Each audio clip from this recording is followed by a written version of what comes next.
சீக்கிரமே தங்கமயில் மாட்டினா பார்க்கவே சூப்பராக இருக்கும் அப்படின்னு நீங்கள் நினச்சிங்கன்னா நம்ம சேனலுக்கு ஒரு லைக் தட்டி சப்ஸ்கிரைப் பண்ணிட்டு தங்கமயில் மாட்டணும் அப்படின்னு கமெண்ட்ஸில் தெரிவிச்சிருங்க ஃப்ரெண்ட்ஸ். வாங்க இப்போ நம்ம வீடியோக்குள்ளே போகலாம். மாமல்லக்காரனுக்கு கண்டதெல்லாம் மஞ்சளாக தெரியும்னு சொல்லுவாங்க. பார்த்தா இங்கே மாமனார் சம்மந்தியையும் தங்கமயிலையும் நம்ப ஆரம்பிச்சிட்டாங்க. அதனால் பழனி மேலே பார்த்தா பழி போட்டுக்கிட்டே இருக்காரு. ஏன் உயிருக்கு உயிரான மயன்னு சொல்கிற சரவணனே கூட கொஞ்சம் ஓவராக தாங்க திட்ட ஆரம்பிக்கிறாரு. உண்மையிலே பாண்டியன் நல்லவனா இல்லை கெட்டவனா அப்படிங்கிற மாதிரி தாங்க தோணுது. எனக்கு அடிக்கடி இந்த கேள்வி பாண்டியனை பார்த்து கேட்கணுன்னே தோணுதுங்க. ஒரு நேரம் பார்த்தா நல்ல தகப்பன், நல்ல புருஷன், நல்ல மாமனார் அப்படிங்கிற மாதிரி நடந்துக்கிறாரு. இப்போ கூட பார்த்தீங்களா, இன்னைக்கு மீனாவுக்காக என்ன வேணாலும் சமைச்சு கொடு, ஆனால் அந்த பயலுக்கு இந்த வீடை நரகம்ட்டு போனவனுக்கு ஒரு பொட்டு கூட சமைச்சு போடாத அப்படிங்கிறாரு. அதுதான் தகப்பேன், இதுதான் தாய். தாய் என்ன சொல்லுது, என்னதான் இருந்தாலும் நம்ம பிள்ளைங்க அப்படிங்கிறதாங்க தாய். தாய் குலத்துக்கு ஈடு எதுவுமே இல்லை அப்படிங்கிறது நான் இன்னைக்கு கோமதி மூலமாக தெரிஞ்சுக்கிட்டேன். அடுத்து எப்போவுமே தெரிஞ்சது தான், இருந்தாலும் அப்பப்போ ரிமைண்ட் பண்ணிக்கிட்டே இருக்கிறாங்க.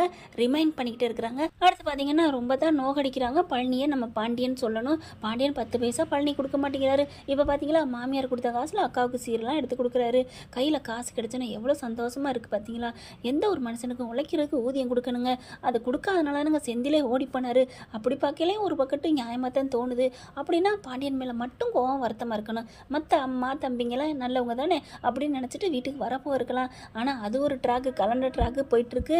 இங்கே பார்த்தீங்கன்னா நம்ம ஆள் ஒருத்தவங்க 10,000 கொடுக்குறத அட்டையை போட்டுறாங்க. தங்கமயில் அவங்க அப்பாவும் உனக்கு நாளைக்கு கண்டிப்பாக சீரோட வர்றோம் அப்படின்ட்டு போயிடுறாங்க.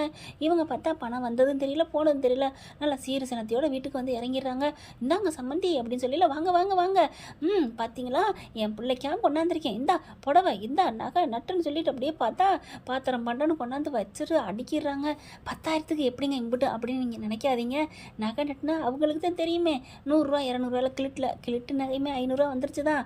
பார்த்தீங்கன்னா ஒரு நெக்லஸ் 500 ஒன்று இந்தாடி அப்படின்னு கொடுக்க, அம்மா எதுக்குமா இது, ஏதுமா காசு, 500 தாண்டி, என்னமோ 5 லட்ச ரூபா மாதிரி பார்க்குற, அம்மா மறுபடியும் கிழட்டு நகையா, தேவையில்லைம்மா, அடி சும்மா இருடி, நாளை பின்ன அது நம்மளே வச்சுக்குவோம், நீ லாக்கர்லாம் ஆத்தாட்ட மாமியாட்ட கொடுத்துறாத அப்படிங்கிறாங்க.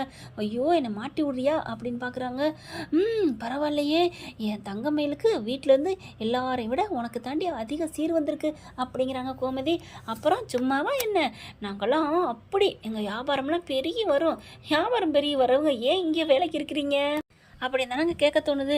அடுத்து பார்த்தா இங்கே வெளியில் போயிட்டு வந்துட்டுருக்காரு பாண்டியன். வரும்போது பார்த்தீங்கன்னா அவர் அந்த பணம் கொடுத்தார்லையே, அவரை பார்த்துடுறாரு. என்னையா 10,000 என்ன கொடுக்கல, என்னது என்னென்ன நினச்சிட்ருக்கீங்க, நான் தான் கொடுத்துட்டேனே, யார்கிட்ட கொடுத்தீங்க, கடையில் தான் வந்து கொடுத்துட்டு வந்தேன், உங்கள் சம்மந்தி தான் இருந்தார், உங்கள் மருமக எல்லாம் தெரியுமே சொல்லலையா அப்படின்னு கேட்க, ஓ கொடுத்துட்டீங்களா, இருக்கு இன்னைக்கு கச்சேரி, சரிண்ணே பரவாயில்ல போயிட்டு வாங்க அப்படின்னு வராங்க.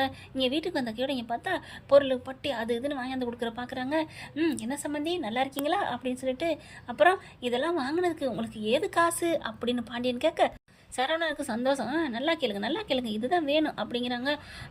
ஏது காசுனா, நாங்கள் பணம் எங்களுக்கு என்ன இல்லாத நினச்சிட்டு இருக்கீங்களா, என்ன சம்பந்தி இப்படிலாம் பேசுகிறீங்க, தங்கமயிலுக்கு தூக்கி வாரி போடுது. ஐயோ மாட்டிக்கிட்டோமே அப்படின்ட்டு, என்ன மயிலு நீனும் போய் சொல்லி மறைக்கிறியா, இந்த பணம் ஏதுன்னு எனக்கு தெரியும், எங்கள் வீட்டு பணத்தை எடுத்து எங்களுக்கே கொடுக்குறியா, என்ன சொல்கிறீங்க, உங்கள் வீட்டு பணத்தில் நாங்கள் என்னத்தை கொடுத்தோம் அப்படின்னு அவங்க அம்மா கேட்க, ஆமாம் 10,000 ஒருத்தர் கொடுத்தாரா அப்படிங்கிற தங்கமயில் ஊங்குது, ஒழுங்காக சொல்லு மண்டையாட்டுடி அப்படின்னு இங்கே சரவணன் சொல்ல, ஆமாம் கொடுத்தாங்க, அந்த காசு எங்கே, அது வந்து அப்பா எங்கப்பா அந்த பணம் அப்படிங்கிறாங்க. திருன்னு முழிக்கிறாங்க. அந்த பணம் தான் இருந்தால் பொருளாக வந்து கிடக்குதே அப்படிங்கிறாங்க. சம்மந்தி அப்படிலாம் இல்லை சம்மந்தி, அந்த காசு பத்திரமா வீட்டில் இருக்குது, இது நாங்கள் எங்கள் காசுலேயே வாங்கிட்டு வந்தோம். ஓ அப்படியா, ஏன் வீட்டுக்கு போச்சு பத்திரமா, கல்லாவிலையில் வச்சுருக்கணும், கல்லாவில் வச்சுருப்பேன் கணக்கு தெரியாமல் போயிடும், இது வேறு காசு இல்லையா, அதனால நான் பையில் வச்சேன், நீங்கள் வந்தாலும் கொடுக்கணும்னு கொடுக்க மறந்துட்டேன் சம்மந்தி அப்படின்னு எஸ்கே பார்க்குறாங்க. அப்படியே தூக்கி வாரி போடுது. அப்பாடா தப்புச்சம்டா அப்படின்னு சொல்லிட்டு, ஓ அப்போ 10,000 வீட்டில் இருக்கா, போய் எடுத்துகிட்டு வாங்க போங்க, நான் இங்கே இருக்கிறேன், நாங்கள் அப்புறமா எடுத்துகிட்டு வரமே, நாளைக்கு கடையில் வரையில் எடுத்துகிட்டு வரமே, அந்த வேலையை வேணாம், போய் காசு எடுத்துகிட்டு வாங்கன்னு சரவணை ஒத்த கால நிற்கிறாங்க. இல்லை அது வந்து அப்படிங்கிறாங்க. கரெக்டாக பார்த்தீங்கன்னா கதிர் காரோட வந்து நிற்கிறாங்க. என்ன எல்லாரும் வந்திருக்கீங்க, சூப்பர் வாழ்த்துக்கள், தீபாவளி பரிசா அப்படி இப்படின்னு சொல்லிகிட்டே இருக்கீல, டே கதிர் காரில் ஆட வந்தா, ஆமாப்பா சரி காரில் ஏறுங்க எல்லாரும் போவோம், எங்கேப்பா நம்ம உங்கள் சரவணை மாமனார் வீட்டுக்கு தாண்டா, சம்மந்தி வீட்டுக்கு தான், ஏன் எதுக்கு, பணத்தை வச்சுட்டு வந்துட்டாங்களாம், பாவம் ஒத்தையா போக பயப்படுறாரு, நம்ம எல்லாரும் போய் எடுத்துகிட்டு வருவோம் அப்படிங்கிற தூக்கி வாரி போடுது.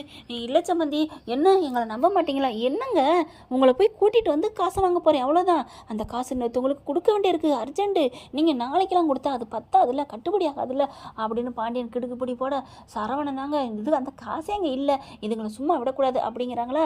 அதனால் என்ன பண்ணுறாங்க, வாங்க வாங்க போவோம் அப்படின்னு சொல்லி கூப்பிட, கோமதி என்ன பண்ணுது, அட விடுங்கடா, பணம் தான் நாளைக்கு தரேங்கிறார்ல, ஏய் யாருடி இவ, அங்கே நான் கொடுக்கணுண்டி, அவன் கேட்டுக்கிட்டு இருக்கேன்டி அப்படிங்கிறாங்க.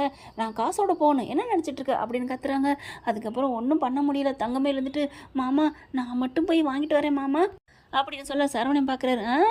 நீ போயிட்டு அங்கே இருந்துக்கிருவ, நானும் வர்றேன், ஏன்னா அங்கே பொருள் பொட்டி பண்டா எல்லாம் அள்ளிக்கிட்டு போயிருக்காருல்ல, அதெல்லாம் கண்டுபிடிக்கணுங்கிறக்காண்டி கிளம்புங்க அப்படிங்கிறாங்க. தங்கமேலுக்கு அவங்க அப்பா அம்மாவுக்கு 3 பேருக்கு தூக்கி வாரி போடுது. ஏன்னா அங்கே கொண்டாந்து கொள்ளையடிச்சு போட்ட பொருள் பூரா ஹாலில் தானே கிடக்குது, அப்படிக்கப்படி போட்டு வச்சுருக்காங்க. அதை எடுத்து வைக்க கூட இவங்களுக்கு வலிக்குது. புருஷனை குறை சொல்லிக்கிறாங்க வேலைக்கு போகலன்னு. இவன் மட்டும் என்ன பக்கி சமைச்சா சாப்பிடுது, ஹோட்டலில் தான் வாங்கி வாங்கி திங்குது. ஹோட்டலில் ஒரு நேரம் வாங்குறத விலை கொடுத்து வாங்கி வீட்டில் சமைச்சா 2 நேரம் சாப்பிட்லாங்கிறது இந்த பிள்ளைக்கு தெரியல. பார்த்தா இவங்க எல்லாரும் கிளம்புறாங்க. இவங்களால ஒன்றும் பண்ண முடியல, வேறு வழியே இல்லை. கதிர் வண்டியை கொண்டே நேரம் விடுறாரு. அங்கே வீட்டுக்குள்ளே போகிறதுக்கு கதவை திறக்க முடியல, கை டான்ஸ் ஆடுது, ரெக்கார்ட் டான்ஸ் ஆடுது, டிபு டிபு டிபு டிபு டிபுன்னு. திறங்க என்ன அப்படின்னு வேகமாக சரவணன் போய் கதவை திறக்கிறாங்க. கதவை திறந்தோன்னே அப்படியே தூக்கி வாரி போடுது. பார்த்தா அப்படியே அதிர்ச்சி அடைகிறாங்க எல்லாரும். அவங்க தங்கமேல் தங்கச்சி வந்து அவங்க ஃப்ரெண்டு வீட்டுக்கு கூப்பிட்றாங்கன்னு சொல்லிட்டு அந்த பிள்ளை அங்கே போயிடுது. அதனால் வீடு சாத்தி கிடக்கு. திறந்து உள்ளுக்க போனால் பார்த்தா மளிகை கடை. அதுவும் அவங்க பை தெரியும் இல்லையா, பையோட வச்சுருக்குதுங்க. வந்துமா சொல்லுவாங்க வந்தேருங்குடின்னு சொல்லுவாங்க, அந்த மாதிரி தாங்க. இதுக்கெல்லாம் என்ன சொல்கிறது ஒன்றும் புரியல. பார்க்குறாங்க சரவணன், இது என்ன பைய அப்படிங்கிற. தங்கமேல் போய் ஒன்றும் இல்லை, நான் எம்டி பையெல்லாம் எங்கள் அம்மா கேட்டுச்சு, அதனால் நான் தான் கொண்டு வந்து கொடுத்தேன், இது சும்மா இது அரிசி பருப்பு ஜாமான் வாங்கியிருக்கு அப்படின்னு மறைக்குது. தள்ளு அப்படிங்கிற. பார்த்தா ஒவ்வொரு பொருளும் அங்கேருந்து வந்தது. பாண்டியன் ஸ்டோர்னு எல்லாமே இருக்கா, லேபிள் ஒட்டியிருக்கா. கண்டுபிடிச்சிடறாங்க. பார்த்தோன்னா தூக்கி வாரி போடுது. அப்படியே சரவணன், அப்பா இது ரொம்ப நாளாக நடக்குதுப்பா, நீ ஏன்டா சொல்லலை, சொன்னால் நீங்கள் திட்டுவேன்தாப்பா, சொல்லலை. என்னடா திட்டுவேன்னு. இல்லை டேய் பொய், யாராக இருந்தாலும் எனக்கு பிடிக்காதுடா, என்னப்பா அப்படி பண்ணி வச்சிருக்க அப்படின்னு தங்கமேல திட்ட, ஏப்பா மயில் அப்படின்னோடனே அப்படின்னு பயப்படுது. அதுக்கப்புறம் என்ன நடக்குதுங்க அப்படிங்கிறாங்க. இல்லை ரொம்ப கஷ்டமாக இருந்துச்சு, அதான் கொஞ்சம் கொஞ்சமாக எடுத்துகிட்டு வந்தார், வேற ஒன்றும் இல்லை, வேணா நீங்களே எடுத்துக்கோங்க. அடைச்சி ஏன் எடுத்தாந்து என்ன கேட்டால் எடுத்துக்கோங்கன்னு சொல்லுவீங்களா அப்படின்னு சொல்லிட்டு, அப்பா இது இருக்கட்டுப்பா, நம்ம வந்த வேலை என்ன அதை கவனிங்க, 10,000 பணம் அதை கேளுங்க. ஆமாம்ல எங்கே 10,000 அப்படின்னு கேட்க, அது வந்து எங்கே இருக்குது அப்படின்னு போய் உள்ளுக்க போய் சும்மா தடவுதுங்க. இருந்தால் தானே, இல்லாத பணத்தை எப்படி எடுக்க முடியும். அது வந்து அப்படிங்கிறாங்க. என்ன பணத்துக்கு செலவழிஞ்சு போச்சா இல்லை கால் முளைச்சி ஓடி போச்சா அப்படின்னு கேட்குறாங்க. ஒன்றுமே பண்ண முடியல, அப்படியே பேந்த முழிச்சிட்டு இருக்கிறாங்க. என்ன ஆச்சு பணம் அப்படிங்கல. சரவணனுக்கு செம்ம கோவம் வருது. ஓங்கி அறைய போகிறார் தங்கமேல. அப்பா இது ஃப்ராடுங்கப்பா, நான் தான் சொல்கிறேன்ல, பணத்தில் தான்ப்பா நமக்கு எல்லாம் வாங்கிட்டு வந்திருக்காங்க, நம்ம வீட்டு காசுலேயே நமக்கு வாங்கிட்டு வந்திருக்காங்கப்பா, இவங்க நல்லவங்களே இல்லைப்பா, இவ இங்கே இருக்கட்டுப்பா அப்படிங்கிறாங்க. பாண்டியன் ஒன்றுமே சொல்ல முடியல. போய் வண்டியில் உட்காராரு. கதிர் இருந்துட்டு, அண்ணே கொஞ்சம் நிதானமாக பேசுனேன், அண்ணி என்னென்ன பண்ணியிருப்பாங்க, அண்ணி என்ன பண்ணலாம், டே அவளை பற்றி உனக்கு தெரியாதுடா, அவங்க என்னென்ன பண்ணாங்க அவங்க அப்பா எடுத்ததுக்கு, டே இன்னொரு விஷயம் உனக்கு சொல்கிறேன்டா கேளு அப்படிங்கிற. மாமா அப்படிங்கிறாங்க. வாயை மூடுறி, அன்னைக்கு 1,100 எடுத்தது கூட இவங்க தான், பாவம் நம்ம பழனி மாமா போட்டு படுத்தி எடுத்துட்டாரு தெரியுமா அப்பா அப்படிங்கிறாங்க. அதுக்கப்புறம் என்ன பார்க்குற, படிப்பு விஷயம் சொல்லிடுவேன்னு பயந்தியா, என்ன பண்ணி தொலைக்கிறது, அதை சொன்னால் இன்னும் எங்கள் அப்பா நொந்து போவார், அதனால மட்டும் நான் மறைச்சிட்டு போகிறேன்டி, இன்னும் நீ ஏதாவது வாயிடுச்சேன்னு வை, இந்த விஷயத்தையும் சொல்லி கொடுத்துருவேன் அப்படிங்கிறாரு. நீ இங்கே கடை, இதுதான் உனக்கு தண்டனை, உங்கள் அப்பா நீ கடை பக்கமே வரக்கூடாது அப்படின்னு சொல்லிட்டு கிளம்புறாங்க. நேராக பாண்டியன் வீட்டுக்கு போன கையோட பார்த்தீங்கன்னா பழனியை கட்டி பிடிச்சி அழுகிறாரு. மச்சான் என்னை மன்னிச்சிருப்பா, உன்னை நான் தெரியாமல் தப்பாக பேசிவிட்டேன், நான் பிள்ளைங்கிற உரிமையிலாண்டா பேசினேன், என்னை மன்னிச்சிரு அப்படின்னு சொல்லி கட்டி பிடிச்சி அழுகிறாங்க. அங்கே நடந்ததெல்லாம் சொல்கிறாங்க. பொருள் பொட்டி எல்லாம் அள்ளிட்டு போயிருக்காண்டி அப்படின்னு சொல்லிட்டு கோமதி அப்படின்னு வாயில் கையை வைக்குது.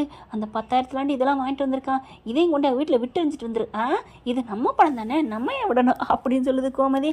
என்ன ஃப்ரெண்ட் இப்படி போனால் நல்லா தானே இருக்கும், கூடிய சீக்கிரம் இப்படி மாட்டினாங்க நான் பார்க்கவே நல்லா தான் இருக்கும். ஓகே ஃப்ரெண்ட்ஸ், பார்க்கலாம் என்ன நடக்க போகுதுன்னு. இந்த பதிவு உங்களுக்கு பிடிச்சிருந்துச்சுன்னா உங்கள் பொண்ணான கையில் லைக் போட்டு சப்ஸ்கிரைப் பண்ணிடுங்க. Thank you friends.